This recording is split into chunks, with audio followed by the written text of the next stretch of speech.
Merci pour ces moments. Toi qui vis, toi qui préserves, toi qui protèges en toutes choses. Reçois honneur, gloire et louange à toi. Manifeste ta grâce, ta gloire, ta bonté, ta miséricorde. Parce que tu es Dieu.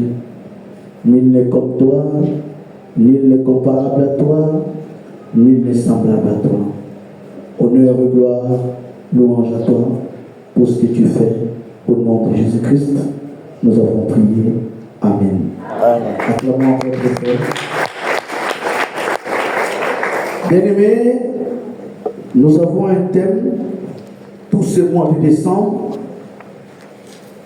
4 dimanches, le calendrier prophétique. Nous avons commencé avec ce thème le dimanche passé.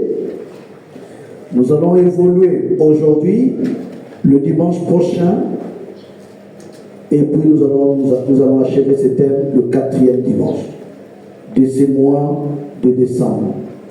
Calendrier prophétique. En un mot, il a modifié, c'était le calendrier de Dieu. Mais il n'y a pas de problème. Bien-aimés dans le Seigneur, pourquoi calendrier de Dieu au calendrier prophétique? Nous, les humains, les êtres vivants, nous utilisons le calendrier dans nos maisons. Ça nous aide à diviser le temps en mois, semaines, années et jours. Et ça nous permet d'établir nos rendez-vous, préparer nos agendas et nos programmes. Voilà un peu les rôles du calendrier. Maintenant, Dieu, lui aussi, il a un calendrier. Dieu a un calendrier. Comme nous. Quelqu'un veut dire, est-ce que ce que dit ce monsieur est vrai? Oui, effectivement. Laisse-moi vous confirmer. Dieu a un calendrier. Notre calendrier, par exemple, un jour à combien d'heures? 24 heures. 24 heures. Sur quelle base? Sur quelle base le jour à 24 heures? Hein? Sur la base? La rotation de la terre tout autour d'elle-même. Ça fait combien? 24 heures. La terre tourne autour d'elle-même pendant 24 heures. C'est pourquoi les jours à 24 heures. L'année à 365 jours. C'est par rapport de la rotation de la terre tout autour du soleil. Donc, pour avoir le calendrier, nous les humains, on se sert de luminaires. La lune, le soleil, les deux grands luminaires qui nous permet de dire nous sommes en 2024. L'année prochaine, c'est 2025. La terre tourne tout autour du soleil pendant 365 jours. La terre tourne tout autour d'elle-même pendant 24 heures. Voilà notre calendrier. Nous avons la saison sèche, la saison de pluie, nous avons l'hiver, nous avons l'été, nous avons l'automne, nous avons le printemps. À cause de quoi? À cause de l'inclinaison de la terre. La terre n'est pas droite comme ça, la terre, on dit, c'est incliné. À chaque fois, le pôle nord se rapproche du soleil, c'est la saison sèche. Il fait très chaud. Tandis que lorsque le pôle nord est proche du soleil, il fait très chaud au nord, mais il fait froid au sud. Pourquoi? Parce que le sud s'est éloigné du soleil et le nord s'est rapproché. C'est pourquoi nous avons les saisons.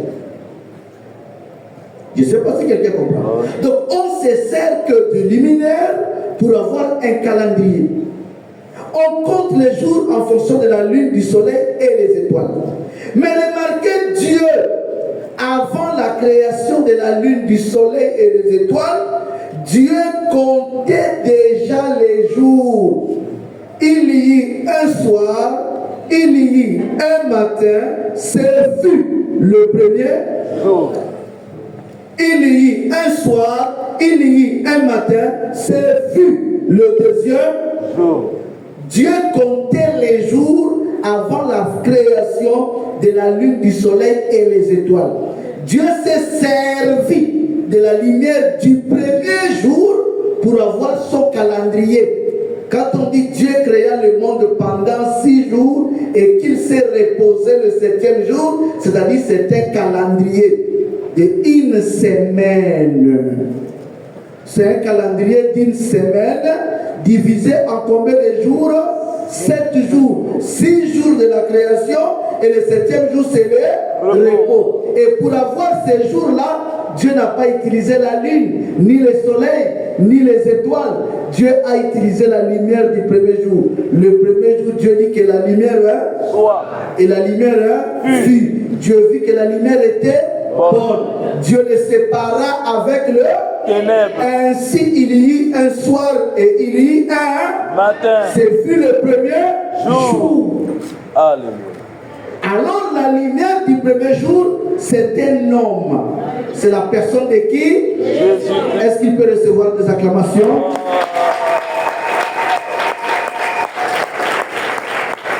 Donc jusqu'à ce point, on est tous d'accord, Dieu fonctionne avec un calendrier.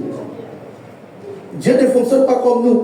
Toi, tu as le calendrier, tu l'églises, tu regardes ça même, je ne sais pas, 1 fois, 2 fois par an, non? Dieu fonctionne qu'avec son calendrier. Il s'en fout de ce que vous pensez.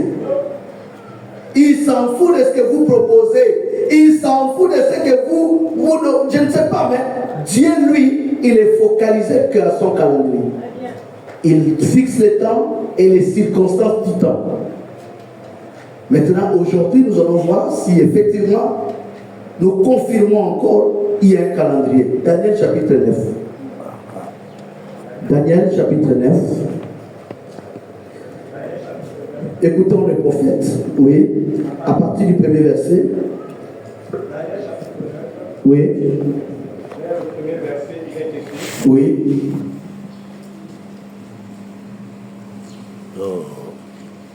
Tu descends. Daniel chapitre 9 au premier verset. J'aimerais que nous lisons mot à mot.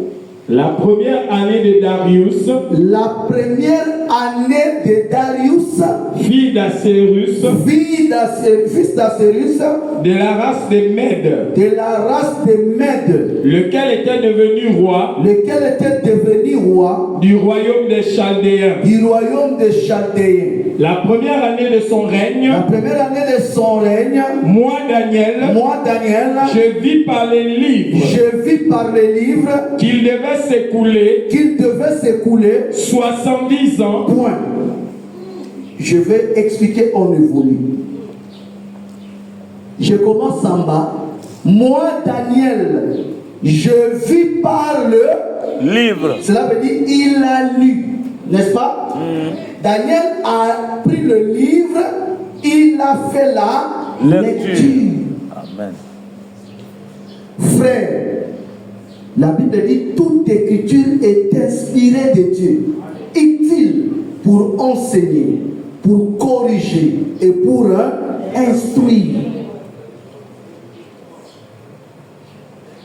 Psaume 1 dit, l'homme heureux, c'est celui qui médite la parole de Dieu jour et nuit. Beaucoup ne lisent pas. Daniel lisait et il l'a vu. Regardons maintenant ce que Daniel a vu. Il dit c'était quand? Il dit c'était la première année du règne du roi Darius. Qui est de quelle race? De Mèdes. De Mèdes et Perses. Déjà là, c'est choquant. Pour un lecteur de la Bible, pas un prophète, un lecteur. Quelqu'un qui lit la Bible, déjà là, Les 3 premiers versets choquent déjà. Ça choque pourquoi? Nous connaissons l'histoire qu'Israël a quitté Jérusalem. Le royaume et Jérusalem étaient détruits. Ils ont été déportés dans une ville qu'on appelait Babylone. Ils étaient en captivité. Daniel vivait dans quelle ville? Babylone. Là où Israël était en captivité. Oui. Mais il dit, c'était la première année du règne du roi Darius, qui est de la race de Médée. Sa cloche. Sa cloche, pourquoi? Parce que le roi Darius qu'il cite là, il n'est pas un roi à Babylone. Il est un roi de Mède et alors eux, ils étaient en captivité à Babylone. Il fallait qu'il cite le nom de quel empire? Babylonien.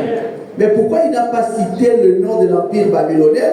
Ça veut simplement dire le royaume et l'empire avaient connu son déclin, sa décadence, la chute. Je ne sais pas si quelqu'un comprend. Oui. Babylone était l'empire le plus puissant. Comme vous voyez les États-Unis maintenant est petit. Babylone était puissant, comme vous voyez l'OTAN et l'Occident. Mais c'est petit même devant Babylone. Frère, Dieu s'est élevé, Dieu fait rabaisser. Écoutez-moi, l'élévation est bien, mais le danger de l'élévation, c'est la chute. À chaque fois qu'on est élevé, la chute devient grave. Quand on est peu élevé, on peut tomber. Ça ne cause pas trop de problèmes. On ne peut pas avoir l'AVC quand on est peu élevé. Mais quand on est trop élevé et qu'on tombe, on meurt. Je ne sais pas si quelqu'un comprend. C'est pourquoi quand il y a crash, il y a peu de survivants. Le seul moyen de sécurité de voyage, c'est l'avion. Je dis parmi tous les voyages, la voie terrestre, la voie ferroviaire, la voie aérienne, la voie navale, je ne sais pas, mais la voie aérienne, l'avion est mieux sécurisé que tout ça. On prend tout en considération. Mais quand il y a crash, il peut y avoir naufrage, on va avoir quelques survivants. Accident, on peut avoir des survivants. Mais crash, les pourcentages est peu. À cause de quoi? Élévation. Je ne sais pas si quelqu'un comprend. Élévation. Voilà, Babylone était élevée. Nebuchadnezzar était élevé par Dieu. Mais le problème c'est quoi? Daniel signale. Il dit mais non, c'était la première année du roi Darius. De la race de Mède et Perse. Ça montre déjà que Babylone est tombée. Et le fait que Babylone est tombée, ça engendre une curiosité chez Daniel. Ça veut dire quoi? On ne peut pas hériter le colon. On ne peut pas hériter le maître. Babylone nous a colonisés. Comment aussi les Mèdes et Perses vont venir à coloniser? Ça pousse Daniel de lire. Voilà. Daniel commence à lire. Il va découvrir quelque part dans la Bible, le livre de Jérémie précisément, le prophète dit que Dieu avait fixé 70 ans de captivité. Dieu avait dit Israël va souffrir comme captif en Babylone pendant combien de temps? 70 ans. Tant que le temps fixé par Dieu n'est pas encore écoulé, Israël restera encore captif. Babylone sera toujours puissant. Mais qu'est-ce qui se passe? Babylone tombe, le Mède et Perse prend le pouvoir, mais Israël est toujours captif. La révolte vient de la connaissance. Je ne sais pas si quelqu'un comprend. Amen. Daniel s'est fait, je dis, ça ne va pas. On ne peut pas être toujours esclave esclaves. On était esclaves des Babyloniens, mais devenir esclaves des Médès-Perses, il y a quelque chose qui cloche. Il cherche à comprendre. Il voit que la captivité devait durer combien? 70 ans. Il s'est mis à compter. Amen. Nous sommes arrivés à quelle année ici? Oh, telle année.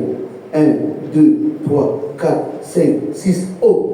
Mais nous sommes déjà à notre 70e année. Pourquoi nous sommes toujours esclaves?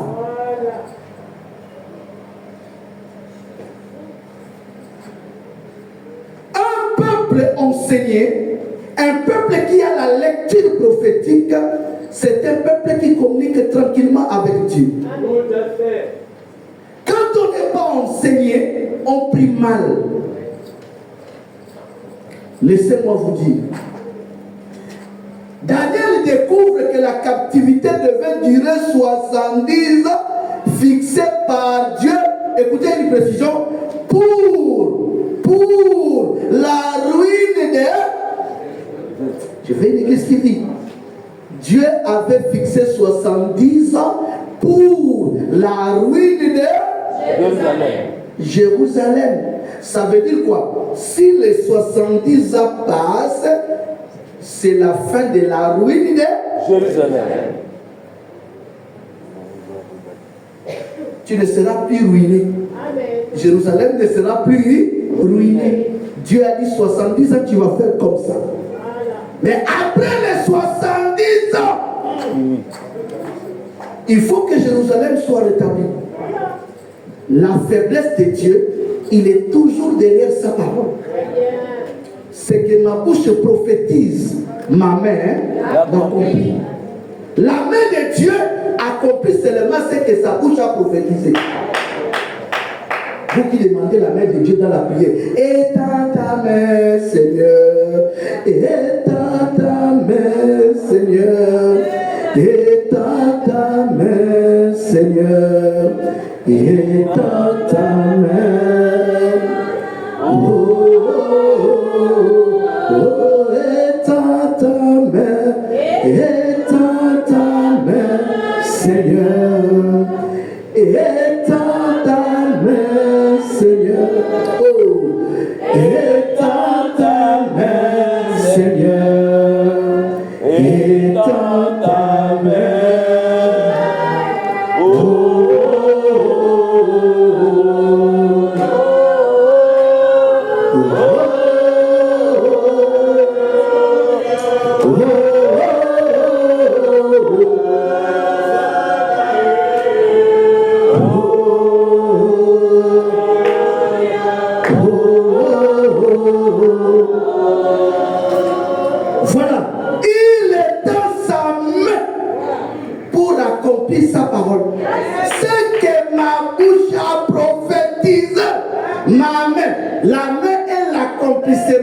La bouche a dit.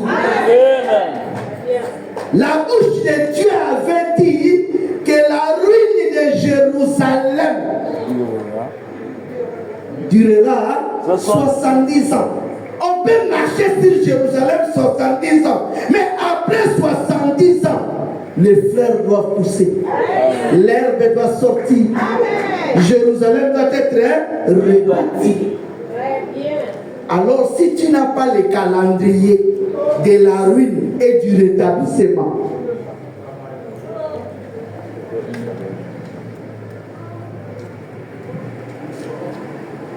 remarquez une chose. Prenons l'écriture. Le verset 2 et 3 de Daniel. Nous allons voir quelque chose de très capital. Oui. À partir du verset 2. Oui. La première année de son règne. La première année de son règne. Moi, Daniel.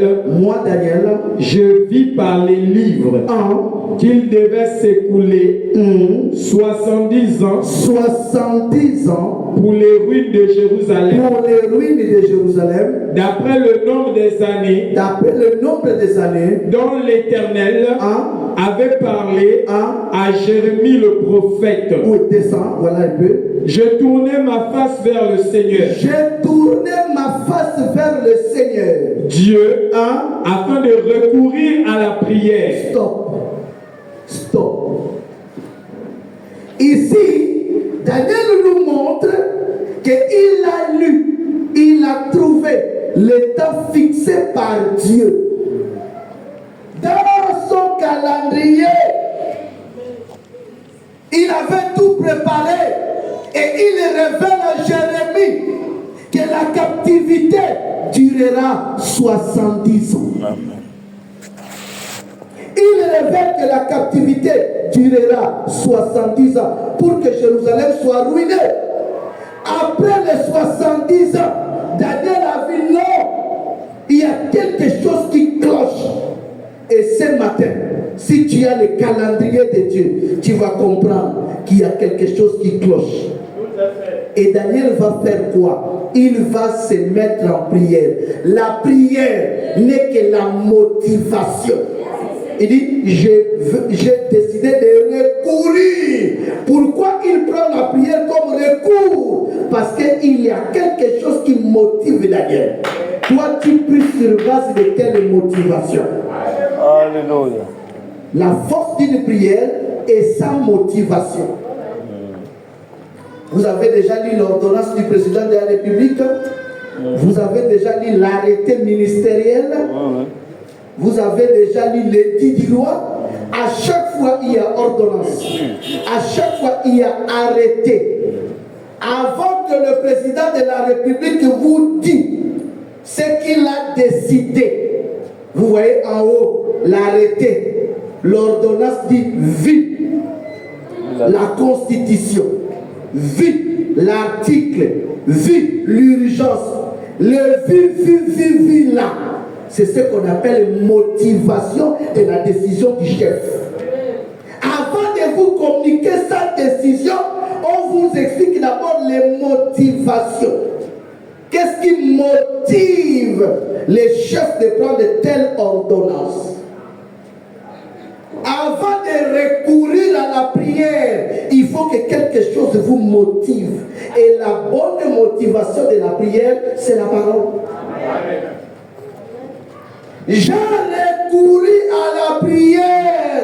Après quoi? Après avoir lu, après avoir vu que Dieu a fixé 70 ans de captivité.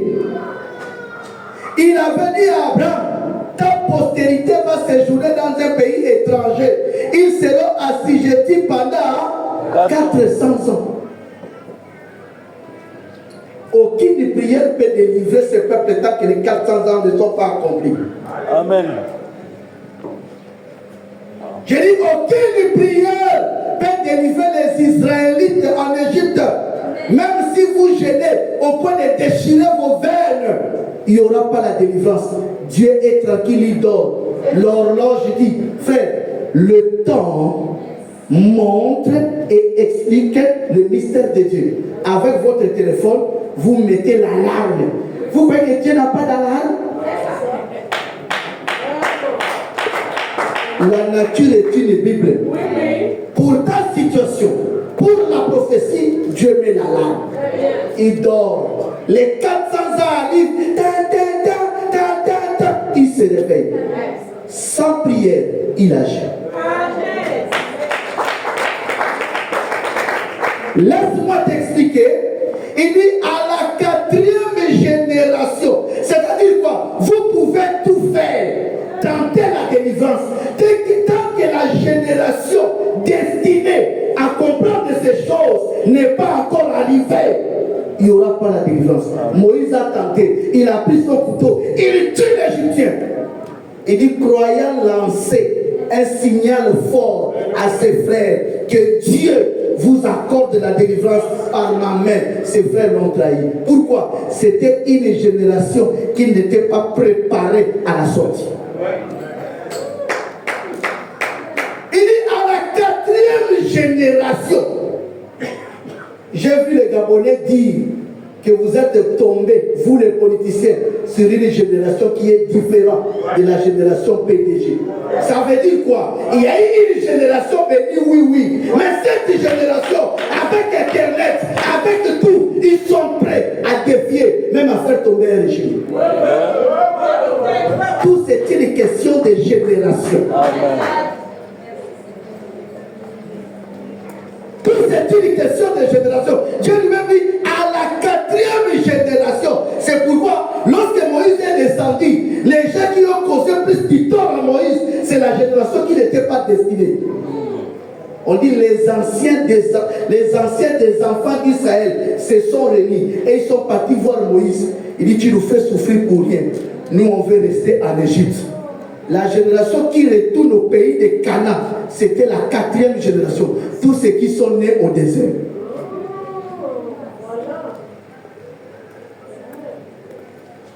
Il faut avoir le calendrier de Dieu. Tout est planifié. Dieu a déjà mis même l'alarme pour ta situation.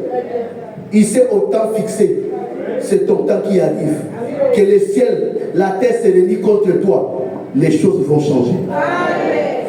Quelqu'un peut acclamer pour le Seigneur?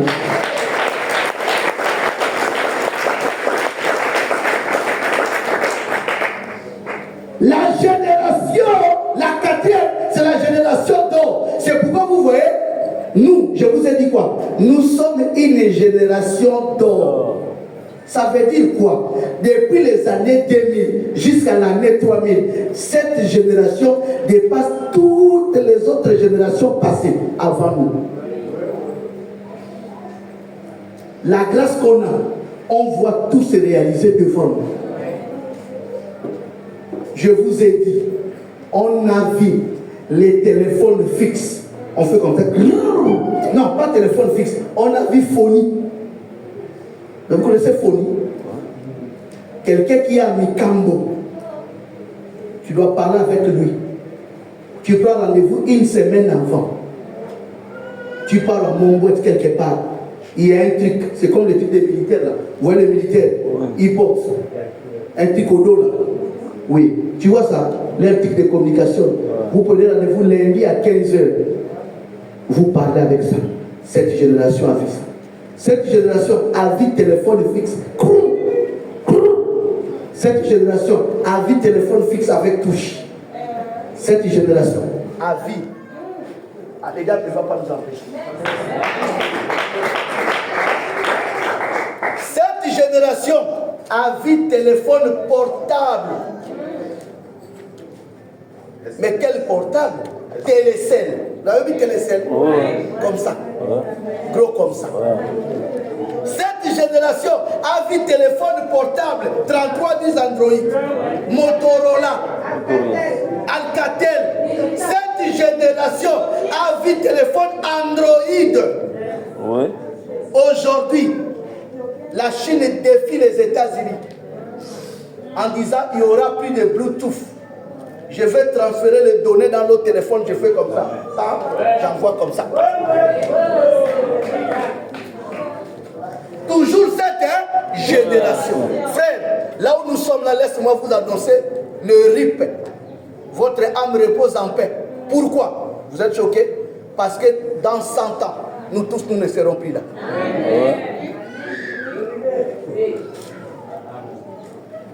Dans 100 ans, nous tous, nous ne serons plus là. Mais avant que nous mourons tous, nous verrons des choses qu'aucune génération a fait. Pourquoi? Parce que lorsque Dieu parle des royaumes à Babylone, il dit Babylone c'est la tête d'or. N'est-ce pas? Mais des Perses c'est l'argent. Empire grec c'est les reins. L'empire romain c'est le fer mélangé avec quoi? L'argile. Mais nous sommes du 4e royaume. Mais le problème c'est quoi? Le 4e royaume est mélangé. Nous avons la partie d'or. Parce que nous avons Babylone, mais sous une autre forme. Babylone spirituelle. C'est l'âge d'or. C'est pourquoi, lorsque quelqu'un prie, ignorant le calendrier de Dieu, il prie très mal.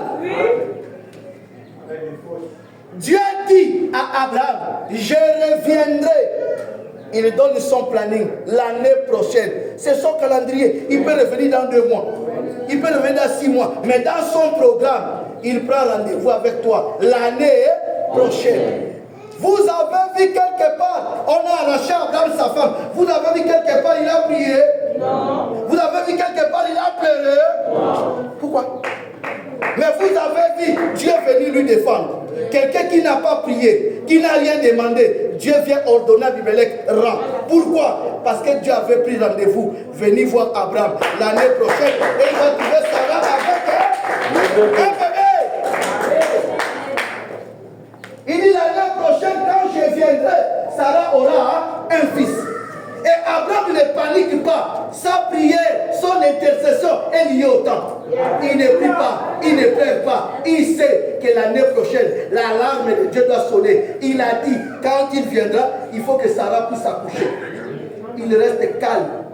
Dieu lui-même voyant que sa parole est menacée. Voilà comment il est descendu. Il a menacé Abimelech. Toutes les personnes qui menacent la parole seront menacées par Dieu lui-même.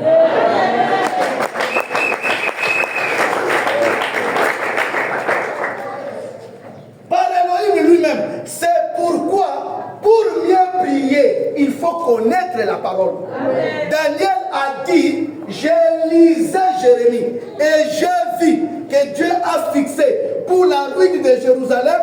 Il a fixé combien de temps? 70 ans. Et Daniel a commencé à compter. Il remarque qu'ils étaient au 70e année. Mais laisse-moi vous choquer. Pourquoi Dieu avait fixé 70 ans? Laisse-moi vous choquer. Le temps est lié aux circonstances. Lisons Lévitique chapitre 25, versets 2 à 4. Écoutez vous-même. Évitez de dire qu'il y a le hasard chez Dieu. C'est votre ignorance qui vous dit de dire des choses comme ça. Que l'ignorance ne te trompe plus, il n'y a pas d'hasard. Pourquoi la captivité n'a pas duré 80 ans? Pourquoi elle n'a pas duré 50 ans? Seulement 70 ans. Lévitique chapitre 25. Avec un âge, tout se paie ici-bas. Oui. À partir du verset 2e. Oui. Parle aux enfants d'Israël. Parle aux enfants d'Israël. Et tu leur diras. Et tu leur diras. Quand vous serez entrés dans le pays. Quand vous serez entrés dans le pays. Que je vous donne. Que je vous donne. La terre se reposera. La terre se reposera. Ce sera un sabbat en l'honneur de l'Éternel. Ce sera un sabbat à l'honneur de l'Éternel. Pendant 6 années. Pendant 6 années. Tu ensemenceras ton champ. Tu ensemenceras ton champ. Pendant 6 années. Pendant 6 années. Tu tailleras ta vigne. Tu tailleras ta vigne. Et tu en recueilleras le produit. Oui. Mais la 7e année. Mais la 7e année. Sera un sabbat. Sera un sabbat. Un temps de repos. Un temps de repos. Pour la terre. Pour la terre. Un sabbat. Un sabbat. En l'honneur de l'Éternel. À l'honneur de l'Éternel. Tu n'ensemenceras point ton champ. Et tu ne tailleras point ta vigne. Tu ne moissonneras point ce qui proviendra des grains tombés de ta moisson. Et tu ne vendangeras point les raisins de ta vigne non taillée. Ça veut dire quoi? Dieu dit aux enfants d'Israël, arrivez à Canaan, cultivez, ministère d'agriculture, financez, faites tout ce que vous voulez, mais pendant combien d'années? 6 ans. 7e année, laissez la terre serrer. On appelle ça sabbat de la terre, que personne ne cultive, que personne ne sème. Tout ce que vous avez semé pendant 6 ans, gardez une partie pour la 7e année, pour que la terre aussi puisse avoir un repos. Frère, Dieu a eu pitié de la terre. Toi, tu es terre. Combien de fois Dieu ne peut pas t'accorder son repos? Et le repos de Dieu, c'est Jésus-Christ. Amen. Écoutez, le repos Shabbat de la terre. Le problème, Israël est parti en captivité parce qu'ils ont refusé d'observer le sabbat de la terre. L'Arabie Saoudite, avec son orgueil du pétrole, croyant que tout s'arrête qu'au pétrole, il était en haut numéro 1. Aujourd'hui, il vend la bière, ce qui était interdit, parce que l'Arabie Saoudite c'est le siège de l'islam. Tout musulman doit faire le tour là-bas. Mais aujourd'hui, officiellement, l'alcool peut être vendu. Jennifer Lopez, ou quoi, je ne sais pas, a joué le concert là-bas. Frère, ils ont compris que bientôt c'est la fin du pétrole. Il faut prendre des précautions, des mesures. C'est pourquoi ils se lancent même à l'agriculture. C'est pour dire quoi? C'est pour dire Dieu avait pensé que la terre va se reposer. Mais qu'est-ce qu'Israël a fait? Israël, depuis qu'il est arrivé à Canaan, ils n'ont jamais accordé la terre de repos.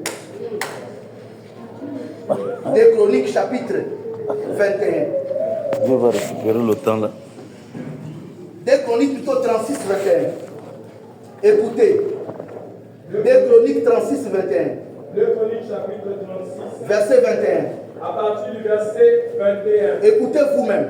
La parole de Dieu dit. Afin, au verset 2.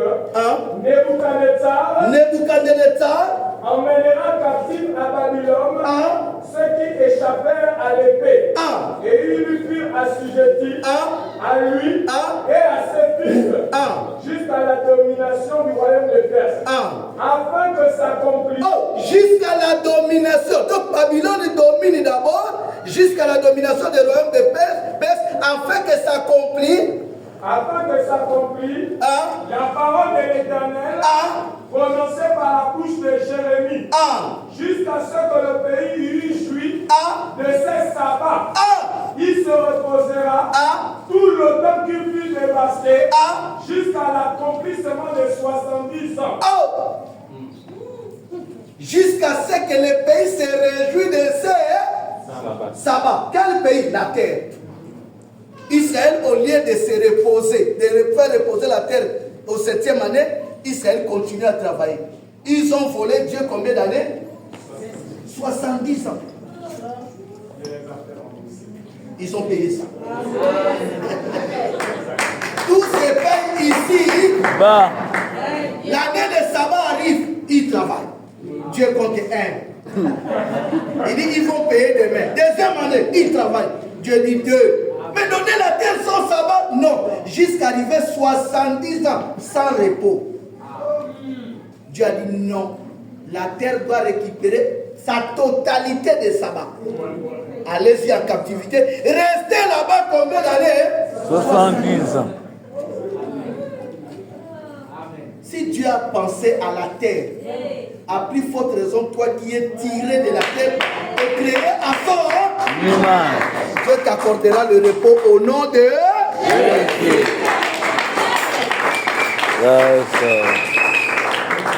On t'a exploité, on a tout fait sur toi. Tout c'est une question du calendrier de Dieu. Il a fixé un temps pour dire non, il a trop souffert. Il mérite aussi le repos. Et je te le dis au nom du Seigneur. Malgré ce qui se passe, tes pleurs et tes larmes, il y a un temps que Dieu a fixé pour notre repos. Même si l'ennemi a volé ces années, il a dit dans Joël, je remplacerai. C'est comme ça que Daniel a recouru à la prière. Il dit recours à la prière. Veut dire, ce qui me motive de prier, c'est que nous avons péché. Il reconnaît le péché. Daniel reconnaît, dit nous avons péché. Péché veut dire quoi? Nous avons transgressé Lévitique 25. En évitant, en refusant d'accorder la terre sans repos. C'est un péché. Dieu a dit quelque chose, la transgression. Le péché, c'est toute transgression à la loi de Dieu. Ils ont transgressé Lévitique 25. Daniel a reconnu. C'est pourquoi la repentance commence d'abord par croire qu'on a tort. Si quelqu'un se repent en se justifiant, c'est qu'il y a fausse repentance. La repentance, c'est reconnaître qu'on a tort. J'ai mal fait. Et c'est là où Dieu peut étendre sa main. Prenons le verset 20, à cause de l'heure. De Daniel 9. Daniel chapitre 9. Oui. Dès le verset 21. Je parlais encore. Je priais. Je confessais mon péché. Et le péché de mon peuple d'Israël. Et les péchés de mon peuple d'Israël. Je présentais mes supplications. Je présentais mes supplications À l'Éternel. à l'Éternel. Mon Dieu. Mon Dieu. En faveur de la sainte montagne de mon Dieu. À la faveur de la sainte montagne de mon Dieu. Je parlais encore. Je parlais encore Dans ma prière. Quand l'homme Gabriel, que j'avais vu précédemment, dans une vision, s'approcha de moi d'un vol rapide, au moment de l'offrande du soir. S'il vous plaît, je priais encore, je parlais. Automatiquement, Gabriel a pris un vol rapide. Ça veut dire qu'il y a une diligence. Frère, lorsqu'on part à Port-Gentil, il y a les bateaux qui dorment. Vous quittez 19h, vous arrivez demain à 7h, 6h à Port-Gentil. Je n'ai jamais pris ces bateaux, mais ça existe. Il y a l'autre bateau, 4h30. C'est Julien, c'est quel bateau? C'est Dolphin. Dolphin, 4h. En dehors de Dolphin, il y a l'autre. On a connu des bateaux de 3 heures. Qu'on appelait bateaux rapides. En dehors de ça, il y a aussi des vols. Tu prends le vol, 15-30 minutes, tu es à Port-Gentil. Maintenant, Gabriel avait tous ses moyens. Mais il a opté prendre un truc d'urgence, un vol rapide. Pourquoi? Parce qu'il doit arriver au temps fixé. Il doit arriver précisément. Il ne faut pas que l'offrande du soir passe. Voilà. Je ne sais pas si vous comprenez. Gabriel est au ciel. Le problème, c'est que s'il prend le vol normal, il va rater l'offrande du soir. Alors Dieu dit à Moïse, chaque jour, on offre à Dieu deux animaux. Un le matin, l'autre le soir. Maintenant, Gabriel devait venir depuis. Pendant que Daniel priait, l'offrande du matin a raté, est passée. Mais il reste l'autre offrande, l'offrande du soir. À l'heure de l'offrande, selon ce que Nombre 28 nous dit, l'offrande du soir, c'est Jésus-Christ.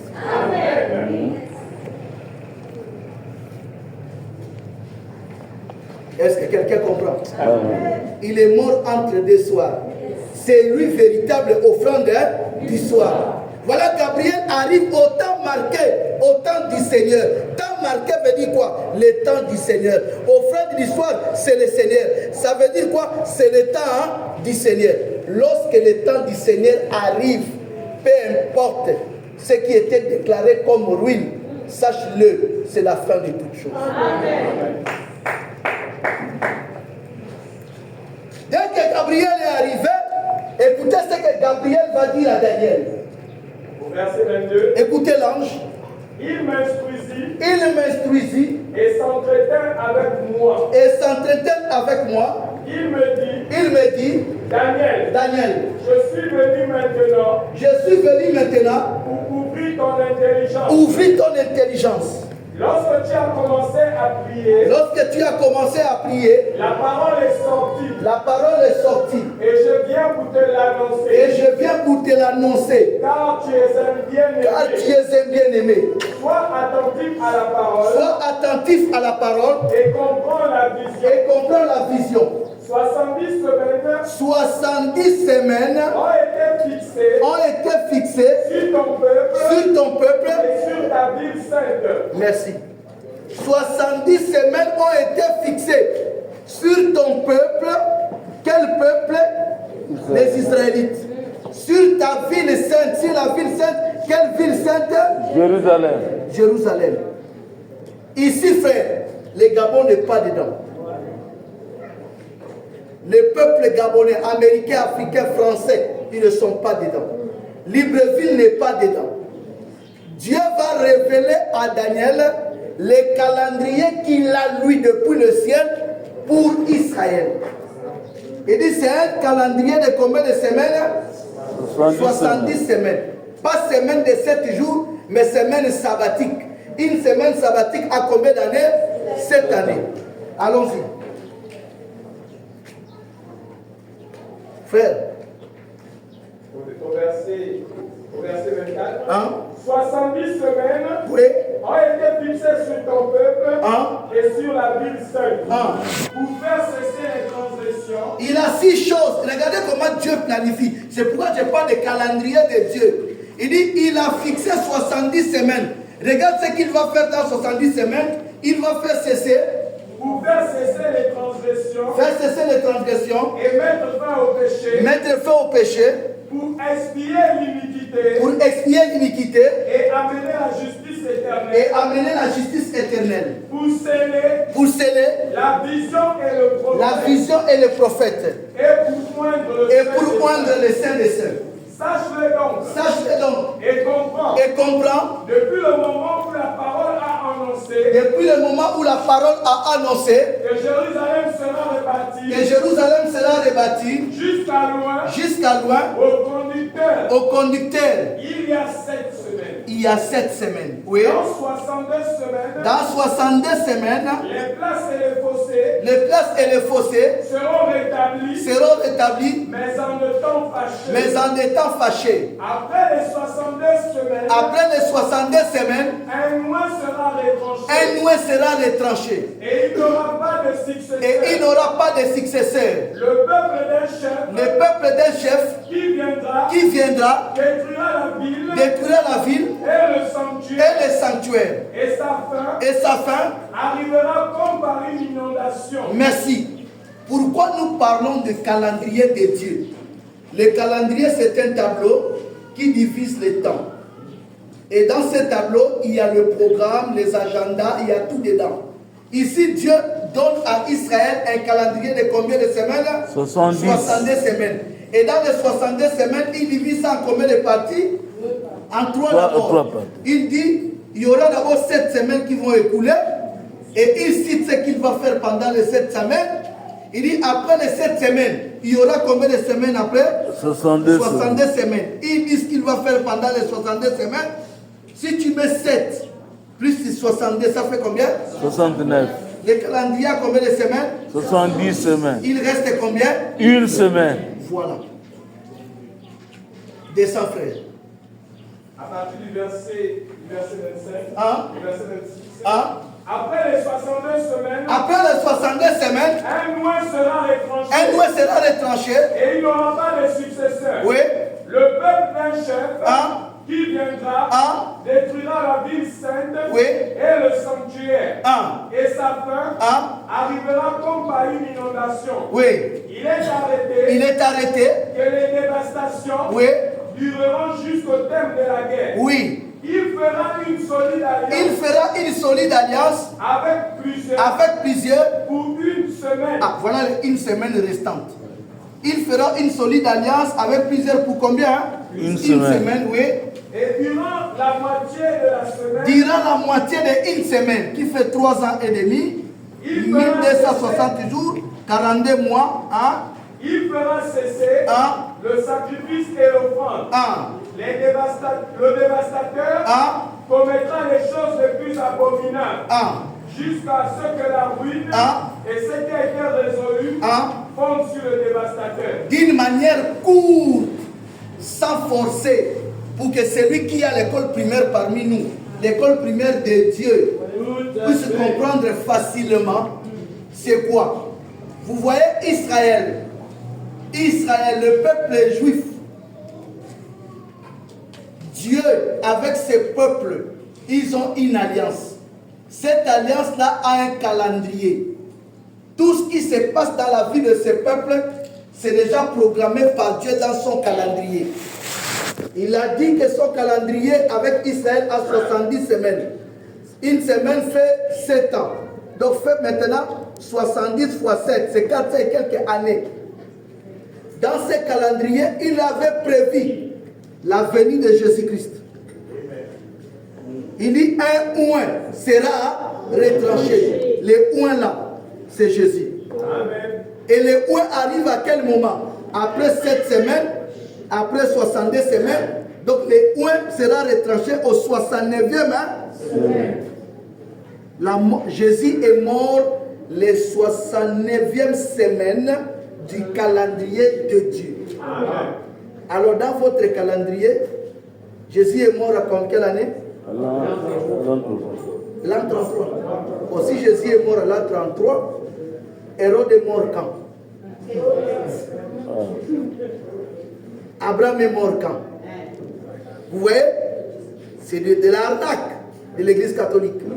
Jésus est mort dans votre calendrier à l'an 33. Mais dans le calendrier de Dieu, Jésus est mort au 69e semaine du calendrier prophétique. Puisque Israël a 70 semaines, ils doivent consommer 7 semaines. Après, ils consomment 62. Donc, ils ont au total consommé combien? 69.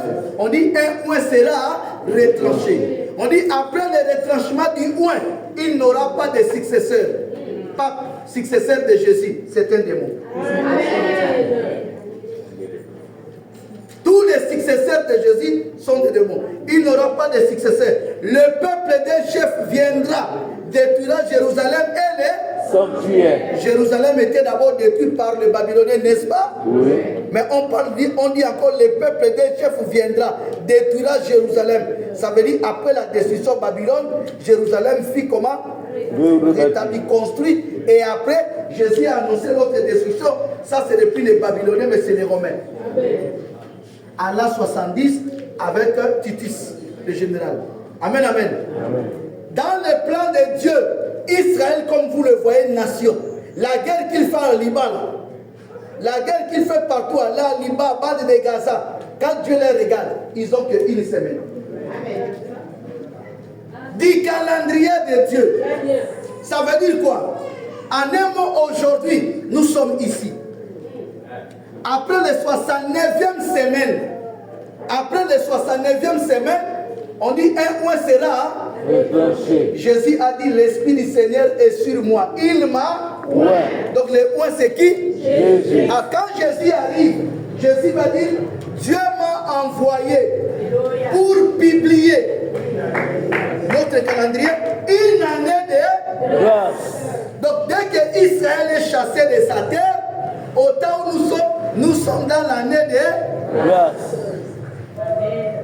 Dès que l'année de grâce est finie, qu'est-ce qu'il va faire?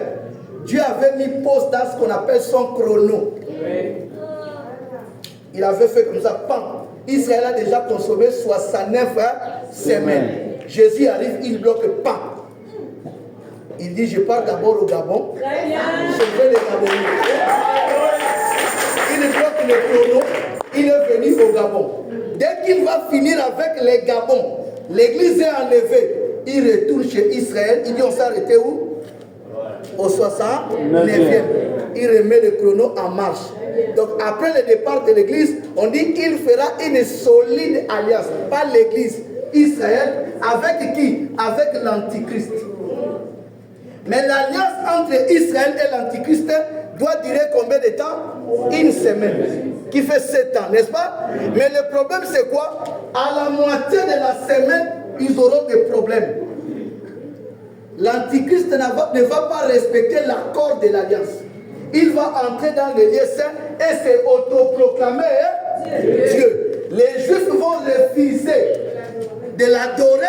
Voilà, la persécution va commencer. Est-ce que quelqu'un comprend? Amen. En un mot, je voudrais simplement dire à quelqu'un, à travers Daniel 9, l'Écriture nous montre que Dieu a un calendrier. Que Dieu agit en fonction de son calendrier. Et Dieu regarde toutes choses d'après sa parole et d'après son calendrier. Amen. Je vous donne un exemple. Jésus entre dans le temple de Jérusalem. Il assiste, il finit. L'Écriture dit au sortir du temple, ses propres disciples ont appelé Jésus pour dire Seigneur, est-ce que tu as remarqué les poteaux de l'église? C'est bien en béton. Est-ce que tu as remarqué les carreaux, la qualité des pierres?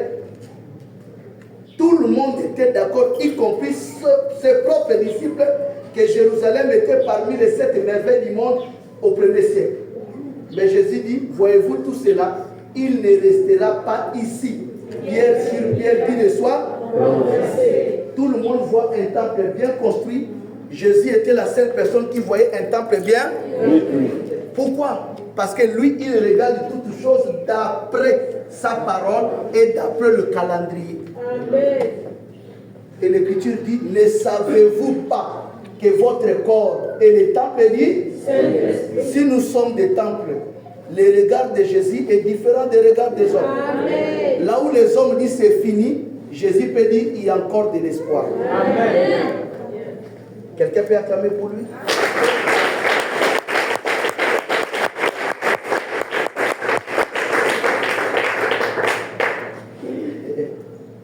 Je vais témoigner pour une sœur. J'aime trop cette sœur-là.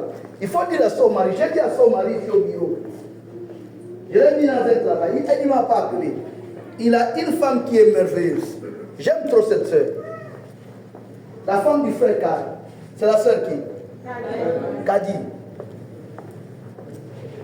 Kadi, avant de se marier, elle est venue me voir. Nous avons eu la traité avec elle. Pendant que les gens se réjouissaient à la fête, dansaient au vélo, son mari en jouant, sa famille en train de crier.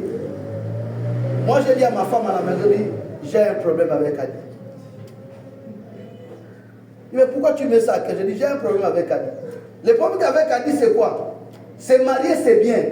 Il y a une alliance. Il y a des gens, je sais que là, il aura des difficultés pour concevoir. Ce langage-là est entre moi et la personne. Tout le monde est en joie, mais il faut compris pour que le Seigneur fasse une grâce. Après le mariage, elle a voyagé. Étant là-bas, elle ne cesse de m'écrire, de me parler. Je suis allé voir le gynécologue. Elle parle chez le gynécologue, après elle fait le rapport. Voilà ce qu'il m'a dit. Voilà ce qu'il m'a dit. J'ai dit non. Ce qu'il t'a dit, c'est pas ça. C'est moi qui ai dit à Kali, c'est pas ça. Ce que le gynécologue dit, c'est pas ça. N'ayez pas peur. Fais ça, fais ça, fais ça, répartez. Elle a fait, elle est répartie. Le gynécologue a changé la version. Il dit non, effectivement, c'est la grossesse. Elle m'appelle en sautant. J'ai dit, tu vois, imaginons que tu faisais ce qu'il avait dit. Depuis la première semaine de la grossesse, chaque évolution, chaque consultation, voilà ce qu'on m'a dit. Voilà ce qu'on m'a dit. Récemment, quelques jours, elle m'appelle. Elle est venue me chercher à l'école. J'étais empêché. J'ai dit, Kadi, je ne peux pas te recevoir, j'ai tel problème. Il dit, prophète, c'est urgent, je dois te voir. J'ai dit, envoie-moi l'audio, explique-moi. Il dit, voilà là, ils ont dit, autant de semaines, l'enfant est comme ça, comme ils ont dit beaucoup de choses, il faut opérer. Elle est partie déjà, tout était déjà préparé. J'ai dit, les gens là cherchent l'argent, ils ouvrent le ventre des gens trop vite. Sois en paix. Les médecins changent d'avis. Il dit, je t'accorde seulement une semaine. Une semaine. Si une semaine, tu n'accouches pas, tu n'as pas mal, viens tel jour, on opère. Et le prophète, on m'a accordé qu'une semaine. Je dis, mais il y a quelle affaire, cette pression-là, pourquoi? Nous, on a vu des mamans accoucher même au 11e mois. Il y a quel problème que le médecin va dire, telle date ne doit pas passer. Il est Dieu. Donc, s'il dit, tu vas accoucher telle période, si la période là passe, bloque. Donc, on n'a qu'une semaine. On n'a qu'une semaine. Les une semaine finissent samedi. Ça devait finir le samedi d'hier. D'hier.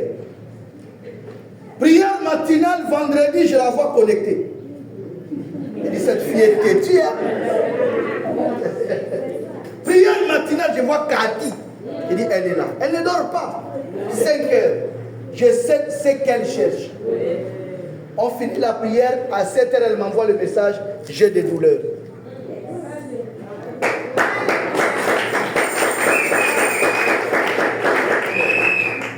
Au moment où je vous parle, elle est déjà à la maison, elle a accouché. Elle est rentrée.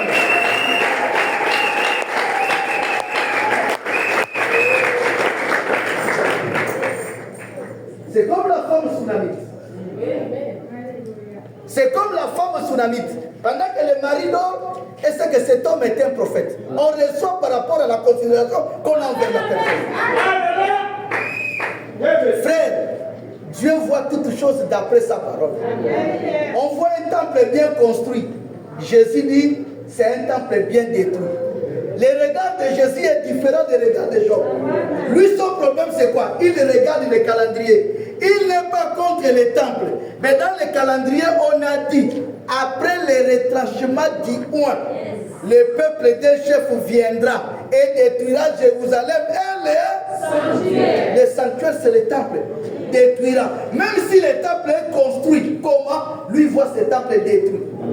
Parce qu'il regarde le calendrier. Frère, je veux simplement, en 2025, comme nous sommes à la fin de 2024, 2025, on ne tient pas compte du 2025. On tient compte du calendrier de Dieu. Parce qu'on peut célébrer bonne année, mais au finish, l'année n'est pas bonne. Pour qu'une année soit bonne, ça ne dépend pas de nous, ça dépend de Dieu.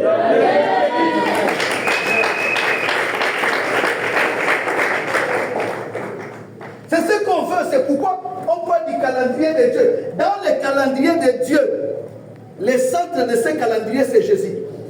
Les 6 choses que Dieu a décrété faire, ça s'appelle Jésus. Expier le péché. Qui a expié le péché?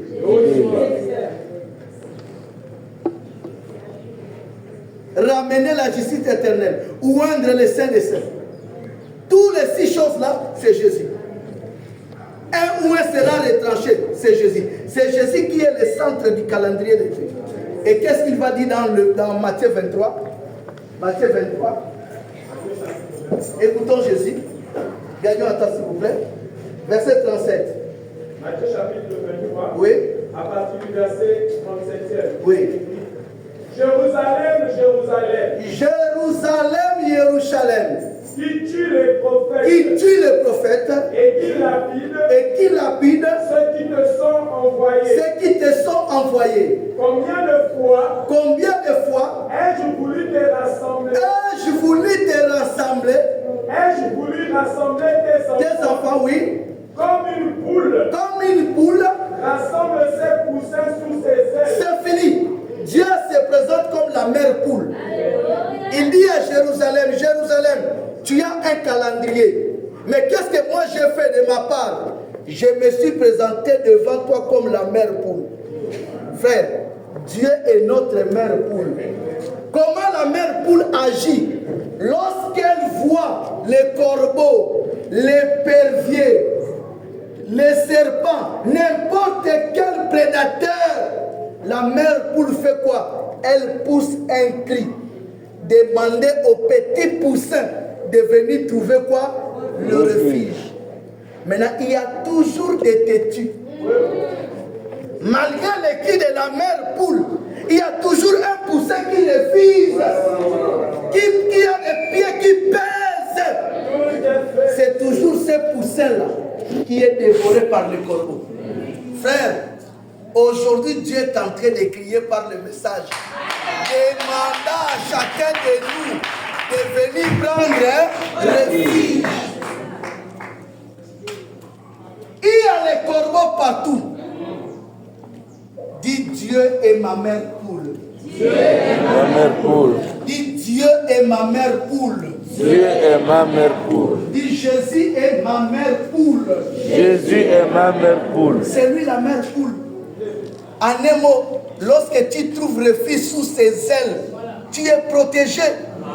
Alors l'année 2025 ne trouve pas le refuge dans le calendrier grégorien. Ton problème c'est quoi? Tu as planifié les choses. 2025, je vais faire ça. 2025, je vais voyager. Frère, quel 2025? Tu voyages à quel mois? Oh, janvier. Tu connais janvier? C'est un Gabonais. Tu ne connais pas janvier. On dit janvier, on lui a confié. On a confié à janvier les premiers mois. On a confié à janvier la sécurité du premier mois. Pourquoi? Parce que chez les Romains, janvier veut dire Janice. Les dieux des portes et du commencement. C'est leur Dieu. On dit, bon, janvier, on te donne le contrôle du premier mois.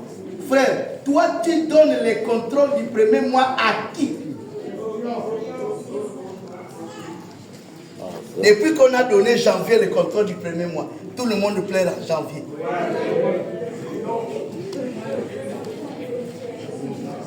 On a donné à la ligne le contrôle du premier jour. Parce qu'il y a une croyance que la ligne est un Dieu. C'est pourquoi le premier jour s'appelle le lundi. Il y a une croyance que Mars est un Dieu. C'est pourquoi on a donné le deuxième jour sous contrôle du Dieu Mars. Il y a une croyance que Mercure est un Dieu.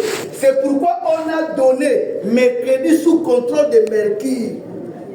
Il y a une croyance que Jupiter est un Dieu. C'est pourquoi on a donné jeudi sous le contrôle de Jupiter.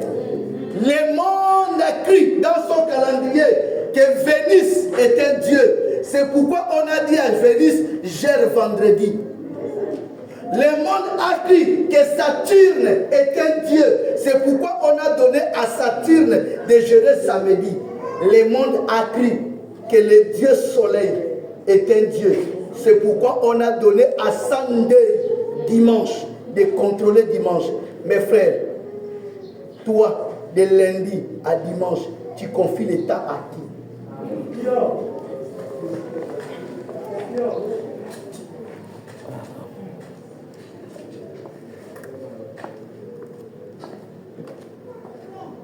Il faut comprendre le calendrier de Dieu. Et je finis en disant à quelqu'un, Jésus a pleuré 3 fois dans la Bible.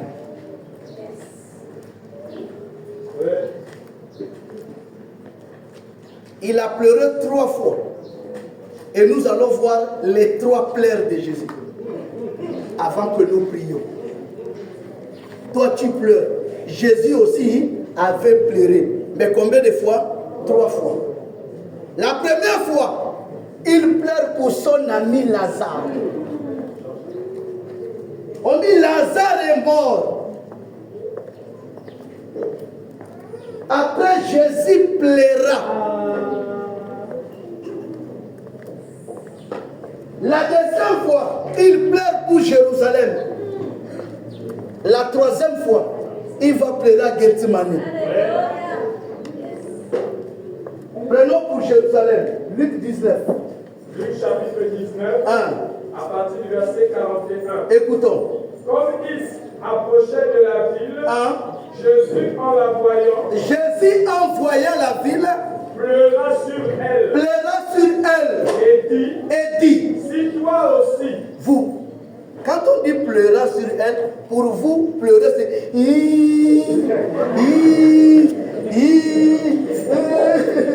non. Pleurer, c'est écouter les propos de celui qui pleure. Vous n'avez pas compris? Jésus pleura sur elle, pas non. Écoutez les propos. Si toi aussi, il y a des femmes qui pleurent comme ça, et tu vas laisser. Écoutez les propos. Écoutez les propos de Jésus en pleurant. Écoutons. Si toi aussi, au moins en ce jour, en ce jour, oui, tu connaissais les choses qui appartiennent à ta paix. Les choses qui appartiennent à ta paix. Mais maintenant, elles sont cachées à tes yeux. Elles sont cachées à tes yeux.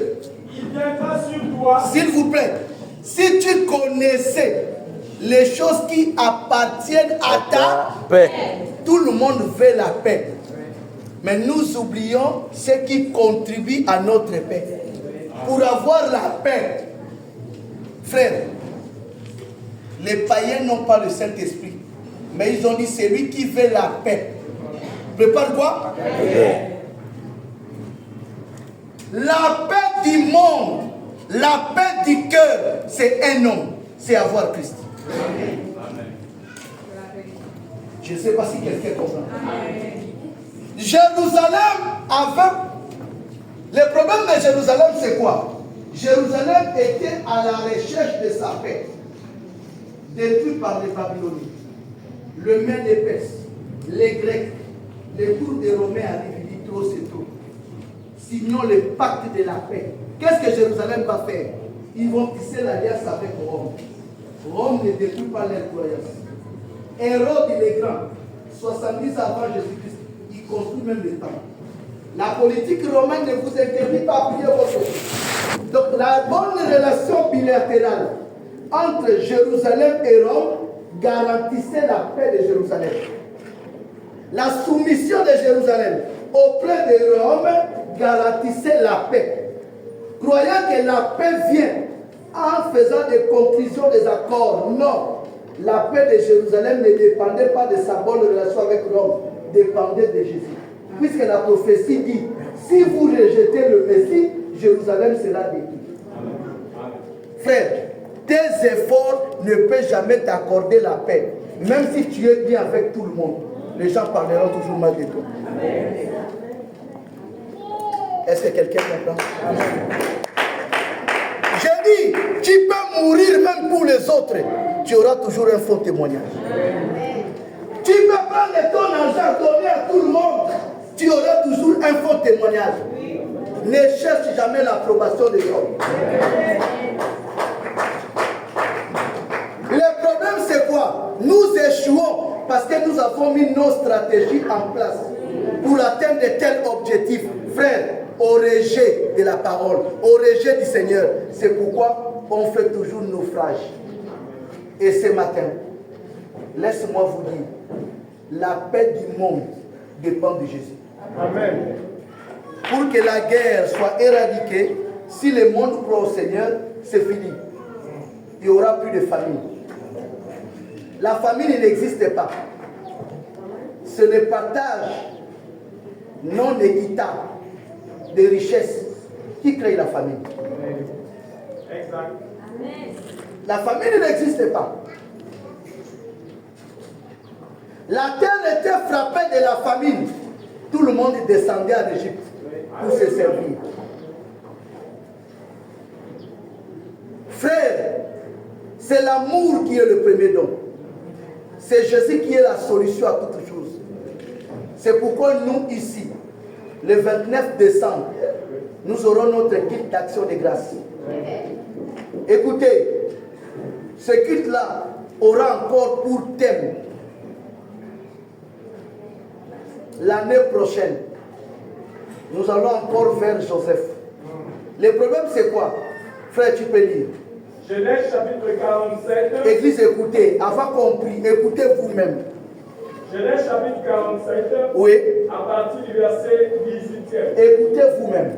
Lorsque cette année fut écoulée, lorsque 2024 furent écoulés, ils vinrent à Joseph, ils vinrent à Jésus l'année suivante, 2025.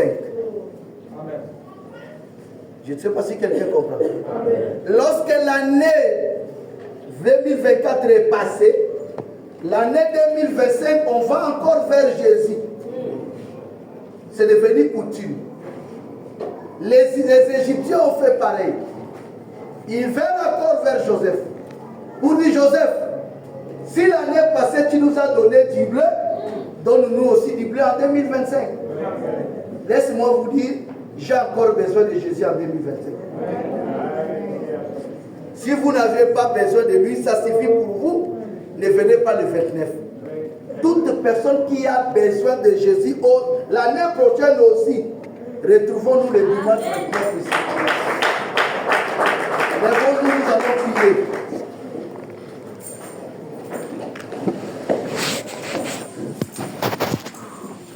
Bien-aimés, nous sommes à la fin. Tu vas